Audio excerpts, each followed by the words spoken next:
సూర్యాపేటలో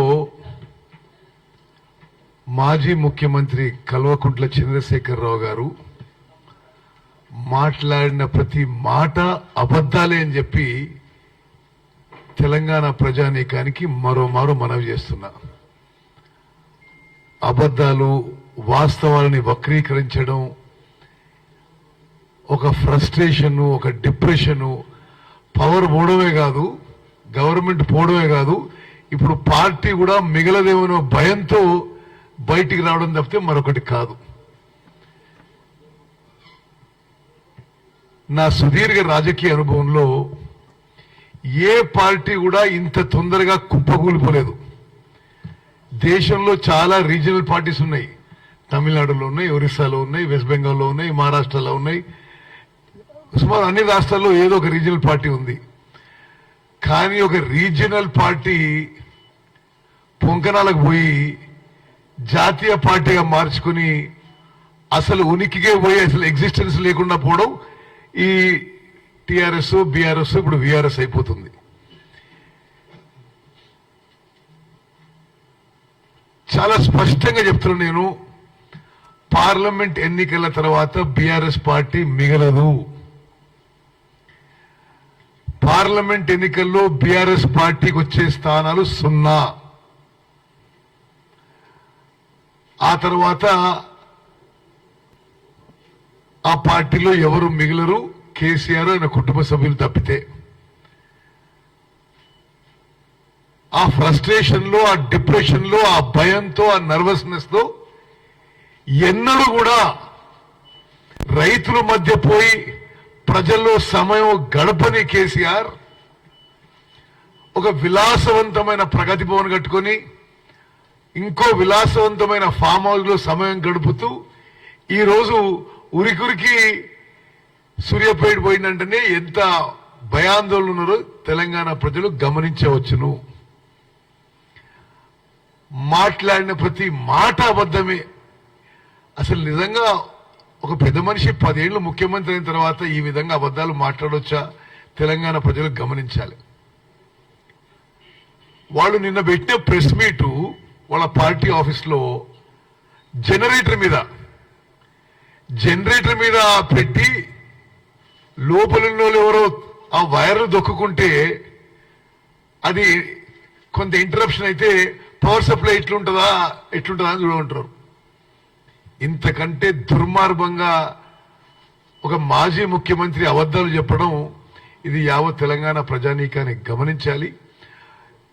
మా ప్రభుత్వం 24 గంటల పవర్ ఇంటరప్షన్ లేకుండా ఇవ్వడానికి ముఖ్యమంత్రి రేవంత్ రెడ్డి గారు, ఉప ముఖ్యమంత్రి పవర్ మినిస్టర్ బట్టి విక్రమార్క గారు స్పష్టమైన ఆదేశాలు ఇచ్చారు. ఎంత ఖర్చైనా సరే పవర్ కొనుగోలు చేసి 24 అవర్స్ పవర్ కొనసాగిస్తాము. అదేవిధంగా పవర్ విషయాల్లో మీకు కొన్ని చెప్పాలి. అన్ని అబద్ధాలు నిన్న మాట్లాడింది. నేను 5 ఏళ్లుగా పార్లమెంట్ సభ్యునిగా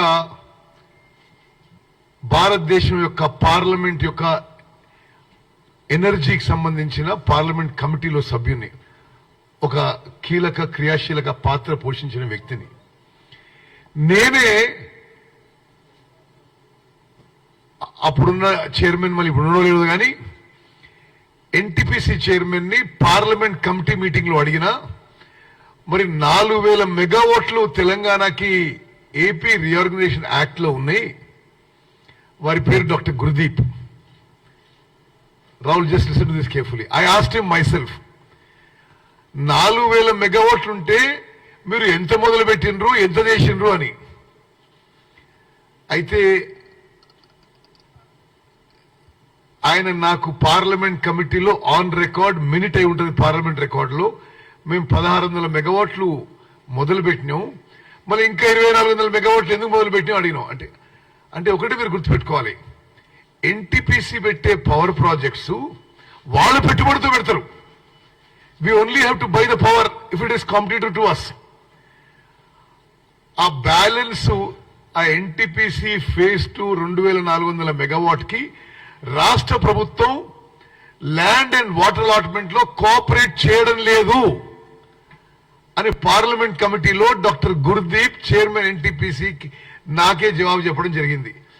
సరే, ఆ తర్వాత మరి ఆ విషయం తర్వాత ప్రోగ్రెస్ అయింది. ఇప్పుడు ఏదో నిన్న ఆ పెద్ద మనిషి ఏదేదో మాట్లాడిండు. అంటే నిజంగా కూడా గత టిఆర్ఎస్ ప్రభుత్వం ఎన్టీపీసీతో కోఆపరేట్ చేసుంటే రాష్ట్ర ప్రభుత్వానికి రూపాయి పెట్టుబడి లేకుండా 4,000 మెగావాట్ల పవర్ ఈ రోజు వరకు వచ్చేది. వీళ్ళు మొదలుపెట్టిన అక్కడ భద్రాద్రి యాదాద్రి పవర్ ప్లాంట్స్ కి ఎక్కడ డిమాండ్ ఉండదు అని చెప్పి దాన్ని ఆపిన వీళ్ళు ఏదో అబద్ధాలు మాట్లాడుతున్నారు. ఏదో పెద్ద పెద్ద ఫిగర్లు మాట్లాడిండు. మేము వచ్చినప్పుడు 6,000 7,000 మెగావాట్లు ఉండే, మేము 14,000 మెగావాట్లు చేసినామని. అన్ని అబద్ధాలే. వాళ్ళు పూర్తి చేసిన ఏకైక ప్రాజెక్టు, వాళ్ళు మొదలుపెట్టి పూర్తి చేసిన ఏకైక ప్రాజెక్టు భద్రాద్రి పవర్ ప్లాంట్. అది కూడా ఒక అవుట్డేటెడ్ సబ్ క్రిటికల్ టెక్నాలజీతో శాశ్వతంగా తెలంగాణ ప్రజలపై ఎక్కువ యూనిట్ కాస్ట్ వచ్చే ప్రాజెక్ట్ తప్పితే మరొకటి లేదు. ప్రతిపై ఎక్కువ శాతము సోలార్ పవర్ ప్రాజెక్ట్స్, అది 20% పిఎల్ఎఫ్ మీద నడుస్తాయి. అవి ప్రైవేట్ పెట్టుబడులతో వచ్చినాయి. వీళ్ళ హయాంలో మొదలుపెట్టిన మరొక ప్రాజెక్టు, విద్యుత్ ప్రాజెక్టు లేదు అని చెప్పి మనం చేస్తున్నాం. యాదాద్రి పవర్ ప్రాజెక్టు 7 ఏళ్ల తరబడి కాస్ట్ ఓవర్ రన్ 3 4 అయిపోయి ఇంకెక్కడో ఇంకా మెల్లగా నడుస్తున్నది. సో పవర్ విషయంలో వాళ్ళేదో గొప్పలు సాధించిన విషయం ఇది అబద్ధము. ప్రస్తుత ప్రభుత్వం 24 గంటల కరెంటు పాలసీ మేము కొనసాగిస్తున్నాం. రాష్ట్రంలో ఎక్కడ కూడా ఒక్క నిమిషం కూడా పవర్ ఫెయిలియర్ లేదు అని చెప్పి నేను మనం చేస్తున్నా. వ్యవసాయానికి కానీ, వ్యాపారానికి కానీ, ఇండ్లకి కానీ. దానికి అదనంగా మేము ఇండ్లకి 200 యూనిట్లు ఉచితంగా ఇస్తున్న విషయం కూడా మరి తెలంగాణ ప్రజానీకానికి తయారు చేస్తున్నాం. ఇంకో విషయం, మరి ఏదో మేము గొప్ప గొన్నం అది ఇదని అంటున్నాడు. సివిల్ సప్లైస్ మినిస్టర్గా ఈరోజు నేను మీకు మనవి చేస్తున్నా, రాష్ట్రంలో మీరు మొత్తం రాష్ట్రంలో గతంలో ఎన్నడూ లేని విధంగా 7,149 ప్రొక్యూర్మెంట్ సెంటర్లు కొన్ని ప్రారంభించినాం, కొన్ని ప్రారంభిస్తున్నాము. రైతులు పండించిన ప్రతి గింజని ఎంఎస్పీకి కొనుగోలు చేయబోతున్నాము. రైతులు పండించిన ధాన్యాన్ని ఏ మిల్లర్ అయినా, ఏ వ్యాపారైనా ఎంఎస్పీ కంటే ₹1 తక్కువ కొన్నా కఠిన చర్యలు తప్పవు అని చెప్పి కూడా ఈరోజు సివిల్ సప్లైస్ మినిస్టర్ గా నేను మనవి చేస్తున్నా. అదేవిధంగా పంటల గురించి మాట్లాడిన పెద్ద మనిషి అసలు ఎంత విడ్డూరమైన విషయం, వికారమైన విషయం అంటే, నేను పార్లమెంట్ లో క్రాప్ ఇన్సూరెన్స్ గురించి క్వశ్చన్ రేజ్ చేస్తే ఏమని, భారతదేశంలో క్రాప్ ఇన్సూరెన్స్ ఏ రాష్ట్రంలో ఏ స్కీమ్ నడుస్తుంది, మరి పంట నష్టానికి ఎంత, ప్రీమియం సంగతి ఏంటిది అన్ని మాట్లాడితే 29 రాష్ట్రాల్లో క్రాప్ ఇన్సూరెన్స్ పంట బీమా లేని ఏకైక రాష్ట్రం తెలంగాణ రాష్ట్రం అని పార్లమెంట్ లో జవాబు చెప్పిండ్రు.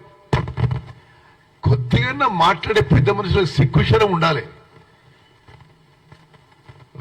29 రాష్ట్రాల్లో క్రాప్ ఇన్సూరెన్స్ లేని రాష్ట్రం ఒక్క తెలంగాణ రాష్ట్రమే.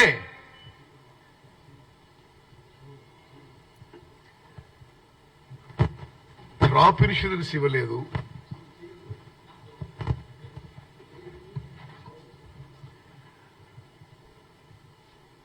ప్రకృతి వైపరీత్యాల వల్ల ఎక్కడ పంట నష్టం జరిగినా ఉమ్మడి ఆంధ్రప్రదేశ్లో కానీ మొత్తం భారతదేశంలో కానీ రైతులకి నష్టపరిహారం వచ్చేది. ఈయన ఈ పెద్ద మనిషి ముఖ్యమంత్రి ఉన్నప్పుడు ఆ స్కీము రద్దు చేసిండు.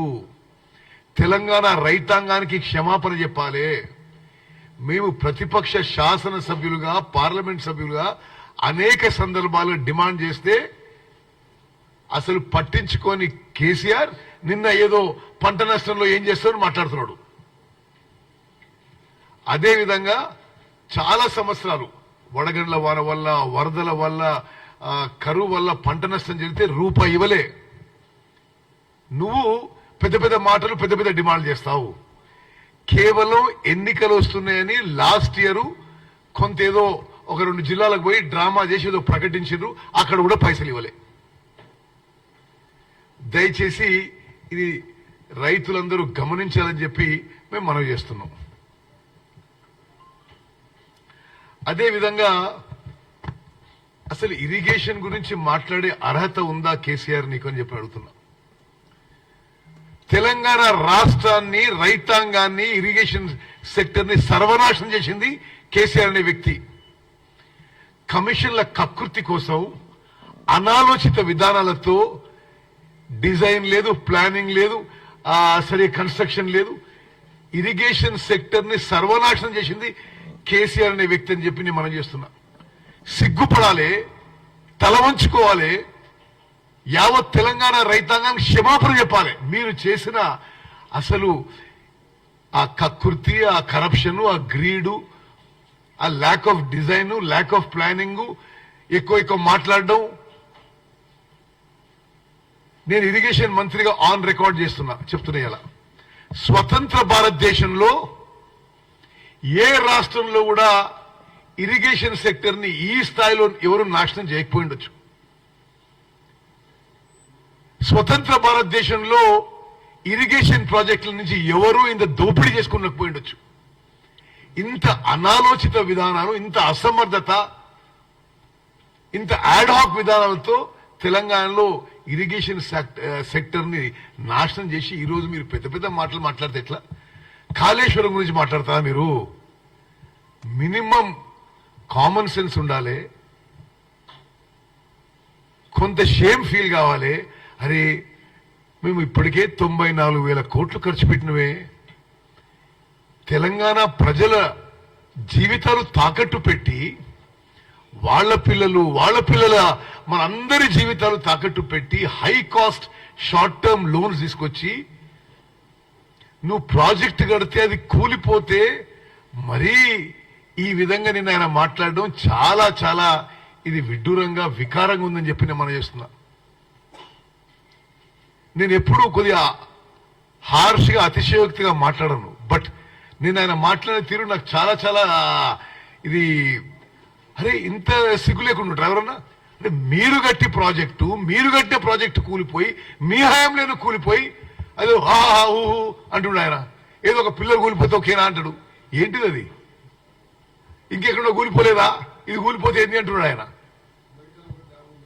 అమెరికాలో ఎక్కడ కూలిపోయిందట. ఏంది అసలు ఏంది ఆ మాటలు? మరి ఇంత సిగ్గుదప్పు ఉండడం ఇది సరైంది కాదు కేసీఆర్ గారు అని చెప్పి నేను మనం చేస్తున్నా. మీకు కొన్ని విషయాలు చెప్పాలి. మళ్ళా చెప్తున్నా, ఈ కాళేశ్వరం ప్రాజెక్టులో గతంలో తుమ్మటి బ్యారేజ్ కింద 38,000 కోట్లున్న ప్రాజెక్టు 80,000 కోట్లకు పెంచారు. ఇది అదే ఆయకట్టుకి సిడబ్ల్యూసి అప్రూవల్ 80,000 కోట్లకు తీసుకున్నారు. ఆ తర్వాత ప్రాజెక్టు 1,27,000 కోట్లకు పెంచిండ్రు. ఇప్పుడు ఆ ప్రాజెక్టు పూర్తి చేయాలంటే 1,47,000 కోట్లు అవుతుంది. అంటే ఏంటిదంటే ఒకసారి మీరు అర్థం చేసుకోవాలి, తెలంగాణ ప్రజానీకాని మీద రైతాంగం మీద భారం ప్రతి సంవత్సరం కేవలం ఫైనాన్స్ కాస్ట్ 15,000 కోట్లు. అన్ని కాళేశ్వరం ప్రాజెక్టు రిపేర్ అయ్యి మళ్ళీ అన్ని పంపులు నడుస్తే ఎలక్ట్రిసిటీ బర్డన్ 10,000 కోట్లు. అయినా సరే మీరు కట్టిన ప్రాజెక్టు నీళ్ళు ఇస్తున్నా అంటే అది మీ కండ్ల ముందే కూలిపోయి అదేదో అట్లా చేస్తే బాగుండు ఇట్లా చేస్తే బాగుండు అని చెప్పడం ఇది ఇంతకంటే మరి వికారమైన విషయం ఉండదు. అక్టోబర్ 21వ తారీఖున కల్వకుంట్ల చంద్రశేఖరరావు గారు ముఖ్యమంత్రిగా ఉండగానే మేడిగడ్డ బ్యారేజ్ కుంగిపోయింది. వాళ్లే నీళ్ళు వదిలిపెట్టేసిండ్రు. ఎట్లా బ్యారేజ్ కూలిపోతుందో ఏమో అని తెలిసి వాళ్లే నీళ్ళు వదిలిపెట్టినరు. ఆహా ఇప్పుడు అది మీరు పంపు చేయకపోయినరు, అది చేయకపోయింది ఏం మాటలు అవి. తర్వాత అన్నారం బ్యారేజీలో కూడా అదే లీకులు మొదలైనవి. భారతదేశంలో ఈ డ్యాంలు బ్యారేజీల మీద constitutional body national dam safety authority వాళ్ళు లిఖిత పూర్వకంగా ఇచ్చిండ్రు. మీరు నీళ్లు స్టోర్ చేయొద్దు అని. నీ ఉచిత సలహాలు తమరి ఎక్స్పర్ట్ అడ్వైస్ కంటే ఎన్డీఎస్ఏ కొంత మోర్ ఎక్స్పర్ట్స్ అని మేము అనుకుంటున్నాం. ఓకే ఓకే అందుకోసమే మేము ఎన్డీఎస్ఏ సలహా మీద పోతున్నాం. సరే అయినా సరే మీకు కొన్ని విషయాలు చెప్పాలి. ఈ అక్టోబర్లో 2023 అంటే మేము అధికారంలో వచ్చింది డిసెంబర్ 7, 2023. అప్పుడు 23 టీఎంసీల నీళ్లు సముద్రంలో వదిలిపెట్టింది కేసీఆర్ ప్రభుత్వమే. అదేవిధంగా చాలా స్పష్టంగా 2019లోనే ఈ బ్యారేజీల్లో జరుగుతున్న లీకేజీలు ప్రాబ్లమ్స్ అనేక సందర్భాల్లో నోటీస్ అయ్యి అప్పుడే వీళ్ళు సరిగ్గా రెక్టిఫికేషన్ తీసుకుంటే ఇప్పుడు ఈరోజు ఈ పరిస్థితి రాకపోయేది. కేఆర్ఎంబి గురించి ఏదో మాట్లాడతాడు. అసలు విచిత్రమైన విషయం, ఈ పెద్ద మనిషి పోయి కేఆర్ఎంబికి అప్పచెప్పడానికి ఒప్పుకొని వచ్చిండు. 9 ఏళ్ల పాటు ప్రతి సంవత్సరం యునానిమస్ గా వాళ్ళు పోయి మేము కృష్ణా ప్రాజెక్టులు కేఆర్ఎంబి అప్పచెప్తామని చెప్పొచ్చిండ్రు. మేము అధికారంలో వచ్చినాక పారదర్శకంగా శాసనసభలో చర్చ పెట్టి ఏకగ్రీవ తీర్మానం చేసి కృష్ణా ప్రాజెక్ట్స్ కేఆర్ఎంబికి అప్పజెప్పము అని శాసనసభలో మేము చర్చ పెట్టింది మీరందరూ చూసినారు. ఇప్పుడు ఆయన ఏం మాట్లాడతారండి? ఇక విచిత్రమైన విషయం. ఇంకో విషయం, వారు ముఖ్యమంత్రిగా ఉన్నప్పుడు 2 జూలై 2023 ముఖ్యమంత్రి ఇరిగేషన్ మినిస్టర్ గా ఉంటూ ఒక రివ్యూ పెట్టి గోదావరి అండ్ కృష్ణా బేసిన్ లో సరిపోను నీళ్లు లేవు అని చెప్పి ఆ తర్వాత ఏది జూలై 2023 ఎవరు ముఖ్యమంత్రి? కేసీఆర్. ఎవరు ఇరిగేషన్ మినిస్ట్రీ? కేసీఆర్. మీటింగ్ పెట్టి నీళ్లు సరిపోను లేవు, ఆ డేట్ తర్వాత ఇరిగేషన్ కి నీళ్లు తగ్గించేసేయాలి, కేవలం డ్రింకింగ్ వాటర్ కోసమే నీళ్లు కాపాడుకోవాలి అని ఆయన తీసుకున్న నిర్ణయం ఇది. This is an officially on record. 2 July 2023. ఇప్పుడు నువ్వు వచ్చి లబోదివో ముత్తుకుంటే ఏమన్నట్టు? అంటే నువ్వు తీసుకున్న నిర్ణయమే అది. అదేవిధంగా తప్పుడు అంకెలు, నిన్న మెట్రాలజికల్ డిపార్ట్మెంట్ అనబోయి ఇంకేదో అన్నాడు. డెఫినెట్లీ మేము అధికారంలో వచ్చింది డిసెంబర్ 7వ తారీఖున. వర్షాకాలం మీ ఉన్న సమయంలో వచ్చిపోయింది. అది వర్షాలు తక్కువ పడ్డాయి, రిజర్వాయర్స్ నీళ్లు తక్కువ ఉన్నాయి. దాన్ని ఏ విధంగా ఈ క్రైసిస్ సిచ్యువేషన్ డీల్ చేస్తున్నాం, రైతులను ఆదుకోవడానికి వేసవి కాలంలో ఎండాకాలంలో మంచినీళ్ళ కోసం కొంత నీళ్లు రిజర్వ్ చేసుకోవడానికి మేము పూర్తి ఒక వరుస రివ్యూలతో దాన్ని సిచ్యువేషన్ ని హ్యాండిల్ చేస్తున్నాం. ముఖ్యమంత్రి గారి స్థాయిలోనే ఇరిగేషన్ అండ్ ఆర్డబ్ల్యూఎస్ రెండూ కలిపి పలు రివ్యూ మీటింగ్లు కూడా జరిగినాయి. అదేవిధంగా మిషన్ భగీరథ అంటాడు. ఇంకో నాది పార్లమెంట్ అనుభవం చెప్పాలి. నేను పార్లమెంట్లో ఒక క్వశ్చన్ వేసిన, ఏమని, అసలు ఈ మిషన్ భగీరథకి ఎంత ఖర్చు పెట్టిన మీరు, ఎంత అప్పులు తీసుకొచ్చిండ్రు, ఎన్నిళ్ళకి నీళ్ళు ఇచ్చిండ్రు అని. పార్లమెంటులో అప్పుడు టిఆర్ఎస్ ప్రభుత్వం ఇచ్చిన జవాబు, మొత్తం సుమారు 45,000 కోట్లు ఖర్చు పెట్టిన అప్పు తీసుకొచ్చి. తెలంగాణ రాష్ట్రంలో 99.9% ఇండ్లకి కొత్తగా మీరు నల్లాలు పెట్టి నీళ్ళు ఇస్తున్నారని చెప్పి జవాబు చెప్పినాడు వీళ్ళు. పచ్చి అబద్ధం. మిషన్ భగీరథ టోటల్ ఫెయిలియర్ అయింది. మిషన్ భగీరథ మీకు కమిషన్ భగీరథ అయింది కాబట్టి ఇప్పుడు మంచినీళ్ళ ప్రాబ్లం ఉంది. దయచేసి మీరు గమనించాలి. మిషన్ భగీరథ నిజంగానే వీళ్ళు సరిగ్గా నిర్వహించి కమిషన్ల కక్కుర్తి లేకుంటే వాళ్ళు చెప్పినట్టు కేంద్ర ప్రభుత్వానికి పార్లమెంట్కి ఇచ్చిన జవాబులో 99.9% అన్ని ఇండ్లకి, తెలంగాణలో అన్ని ఇండ్లకి కొత్త నల్లాలు ఇచ్చి ప్యూరిఫైడ్ డ్రింకింగ్ వాటర్ ఇచ్చుంటే ఈరోజు ప్రాబ్లం రాకపోయేది. అందులో కమిషన్ల కక్కుర్తి, కరప్షన్ సరిగ్గా అది నిర్వహించినందుకే ఈరోజు తెలంగాణలో ప్రాబ్లం వస్తుంది. అదేవిధంగా కొన్ని అంకెలు కూడా మీకు చెప్పాలి. జూరాలలో ఈ రోజు వరకు 2023-24లో వచ్చిన ఇన్ఫ్లోస్ 154 టీఎంసీలు. గత ప్రభుత్వాలు ఎంత వచ్చినాయండి? గత సంవత్సరాల్లో ఈ సంవత్సరం 154 టీఎంసీలు. 2023లో 1229 టీఎంసీలు. ప్లీజ్ ఫిగర్స్ జాగ్రత్తగా నోట్ చేసుకోవాలి. ఈ సంవత్సరం వచ్చిన ఇన్ఫ్లోస్ 154 టీఎంసీ జూరాలలో. 2023 వచ్చిన ఇన్ఫ్లోస్ 1229 టీఎంసీ, ఆల్మోస్ట్ 10 టైమ్స్. 2022లో వచ్చిన ఇన్ఫ్లోస్ 885 టీఎంసీ. 2021లో వచ్చిన ఇన్ఫ్లోస్ 1300 టీఎంసీలు, 1306.25 టీఎంసీలు. మరి ఇది ప్రకృతి వైపరీత్యమా, మరి ఇంకేదైనా తెలంగాణ ప్రజలు ఆలోచించాలి. అదేవిధంగా ఇంకొన్ని ఫిగర్స్ మీకు చెప్తా.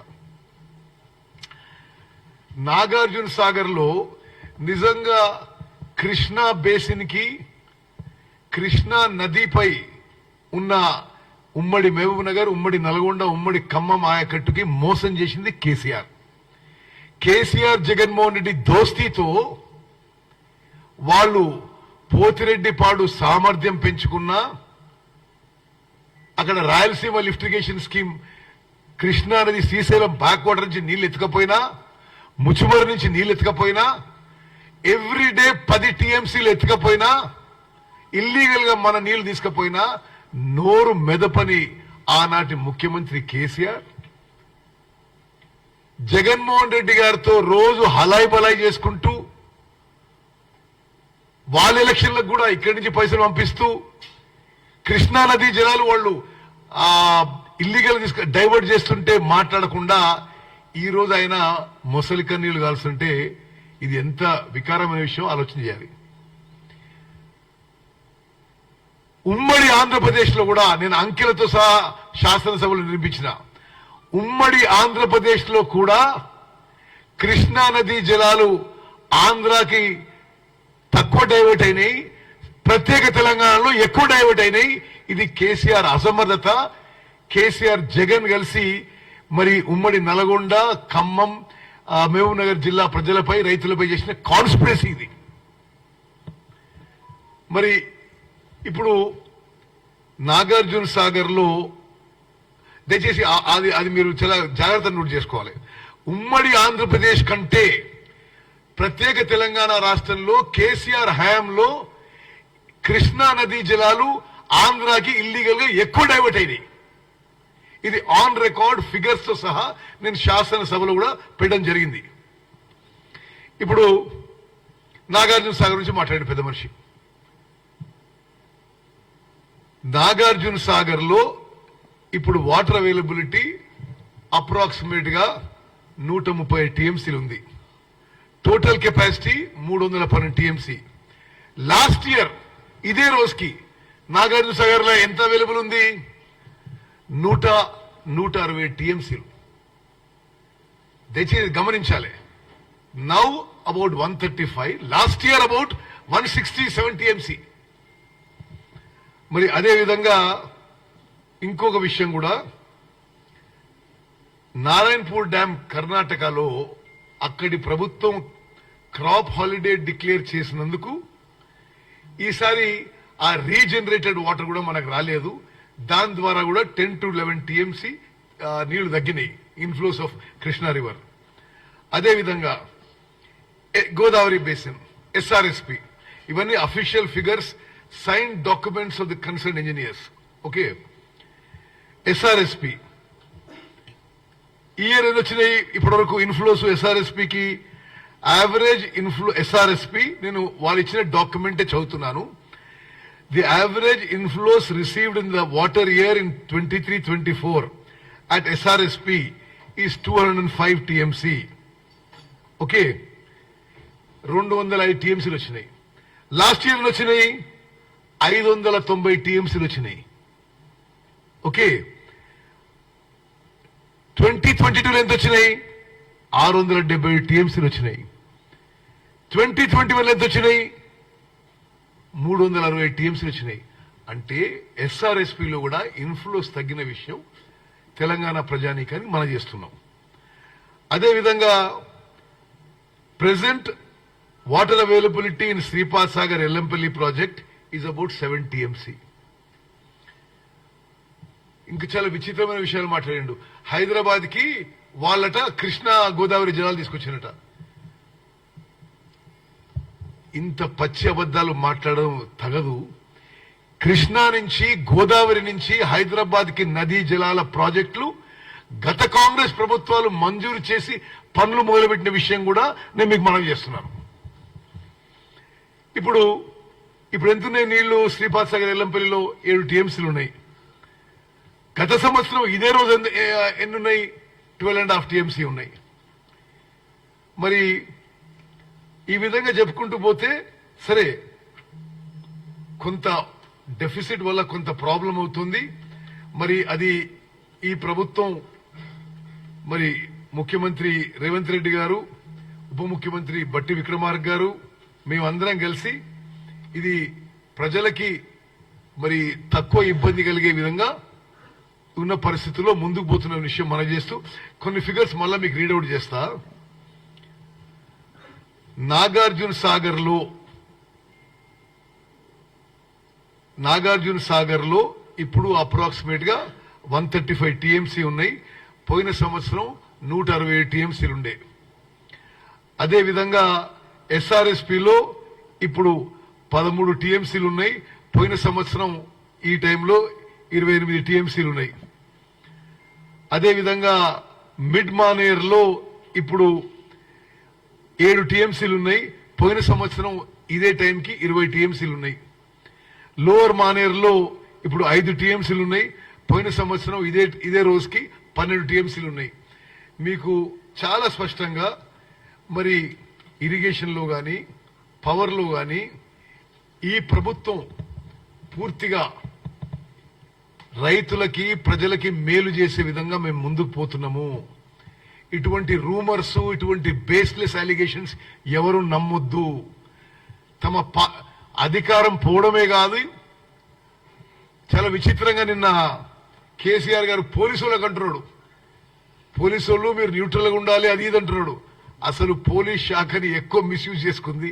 ఫోన్ ట్యాపింగ్, ఇక రకరకాల మరి వాళ్ళ డబ్బులు వాళ్ళ పోలీస్ వ్యాన్లు తీసుకపోవడం ఎక్కువ ఉపయోగించింది కేసీఆర్.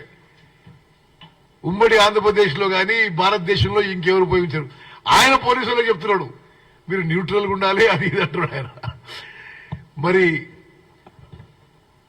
ప్రభుత్వం కోల్పోయి ఒక నిస్పృహలో, ఒక ఫ్రస్ట్రేషన్ లో, ఒక డిప్రెషన్ లో మాజీ ముఖ్యమంత్రి కేసీఆర్ గారు మాట్లాడిన అబద్దాలని ఖండిస్తున్నాము. ఇంత దిగజారుడండి. 100 రోజుల్లో 205 మంది సూసైడ్ చేసుకున్నారు. కేసీఆర్ గారు ఇటువంటి అబద్దాలు మాట్లాడడం తగదిది. ప్రజా జీవితంలో కొన్ని విలువలు ఉండాలి. ఇది కంప్లీట్ లై. 100 రోజుల్లో 200 మంది సూసైడ్, కంప్లీట్ లై. మరి మీరు పవర్ విషయం మాట్లాడడం మీరు ఏం చేయలేదు. పవర్ లో మీరు ఇరిగేషన్ సర్వనాశనం చేసినారు. మీరు అన్ని విధాలుగా రాష్ట్రాన్ని అప్పుల పాలు చేసినారు. మీరు 10 ఏళ్ల పాటు దోపిడీ చేసినారు. రాష్ట్ర ప్రజలు ఒక స్వీపింగ్ మ్యాండేట్ మీకు వ్యతిరేకించారు. మరి మీరు కొద్దిగా హుందా ఉండి మీరు ఇటువంటి తప్పుడు ఆరోపణలు మానుకోవాలి, ప్రజలందరూ గమనిస్తుందని చెప్పి నేను మనవి చేస్తున్నాను.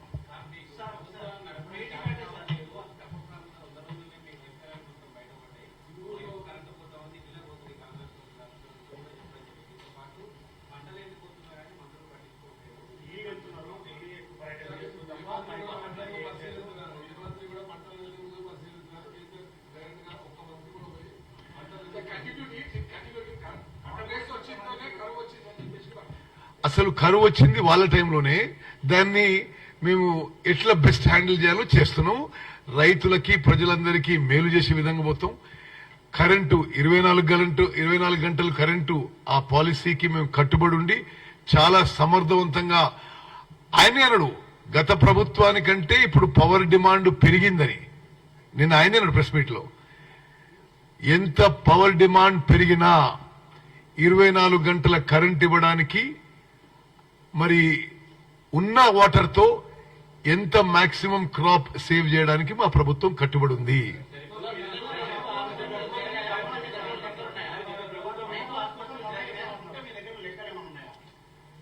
అరే ఆరోపణ చేసినా ఆయన చెప్పాలి కదా, ఇది అబద్దాలని నేను చెప్తున్నా కదా. ఇది అబద్దాలు ఉంటారా? రైతు ఆత్మహత్యలు జరగలేదు అంటున్నాను నేను.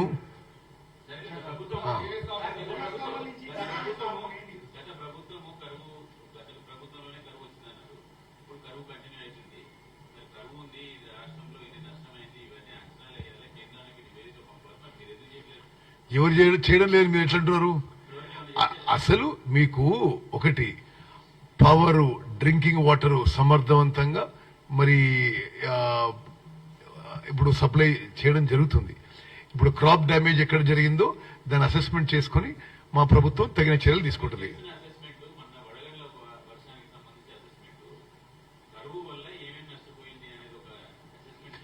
తప్పనిసరిగా చేస్తాము. ఓకే,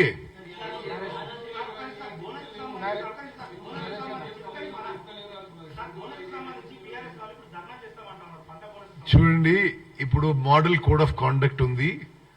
కొత్త పథకాలు ఇప్పుడు ప్రవేశపెట్టడానికి వీలు కాదని కేసీఆర్ గారు మీకు తెలియదా? ఇది ఇన్నేళ్లు నువ్వు అధికారంలో ఉన్నావు. మోడల్ కోడ్ ఆఫ్ కాండక్ట్ ఉంది కాబట్టి ఇప్పుడు ప్రవేశపెట్టలేము. ఇది ఈ మోడల్ కోడ్ ఆఫ్ కాండక్ట్ అయినాక కేబినెట్ తగిన నిర్ణయం తీసుకుంటుంది. ఓకే ఓకే, మేము కూడా నేషనల్ డ్యామ్ సేఫ్టీ అథారిటీకి మేము కూడా రిక్వెస్ట్ చేసినాం. ఒక తొందరగా మీరు ఒక ఇంటర్వ్యూ